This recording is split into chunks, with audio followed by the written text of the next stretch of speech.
অনেক দিন আগের কথা। শান্ত এক সমুদ্রের তীরে ছোট্ট এক গ্রামে বাস করতেন বিশু। ছিলেন একজন অতি সাধারণ এবং দয়ালু জেলে। প্রতিদিন ভোরে তার ছোট্ট কাঠের নৌকা নিয়ে তিনি পাড়ি দিতেন নীল সমুদ্রের। আবহাওয়া ছিল বেশ মনোরম, কিন্তু হঠাৎ করেই আকাশ কালো হয়ে এলো। শুরু হলো প্রচণ্ড ঝড়। বিশুবাবুর পুরনো নৌকাটি উত্তাল ঢেউয়ের সামনে খড়কুটোর মতো কাঁপতে লাগলো। বিশুবাবু হাল ছাড়লেন না। ঠিক সেই সময় দূর থেকে একটি আধুনিক স্পিড বোটের আওয়াজ পাওয়া গেল। তারা হলো সমুদ্র রক্ষক টিম, একটি সাহসী উদ্ধারকারী দল।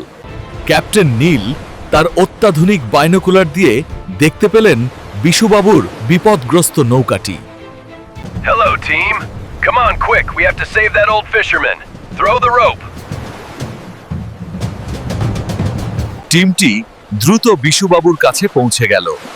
তারা নিপুণ দক্ষতায় বিশুবাবুকে তাদের বোটে তুলে নিল। তীরে ফেরার পর বিশুবাবু কৃতজ্ঞতায় আপ্লুত হয়ে পড়লেন। তিনি তার ঝুলি থেকে সবথেকে বড় মাছটি বের করলেন। তোমরা না থাকলে আজ আমি ঘরে ফিরতে পারতাম না বাবা। এই সামান্য উপহারটুকু নাও। না না দাদু, এটা তো আমাদের কর্তব্য। আপনি সাবধানে থাকবেন।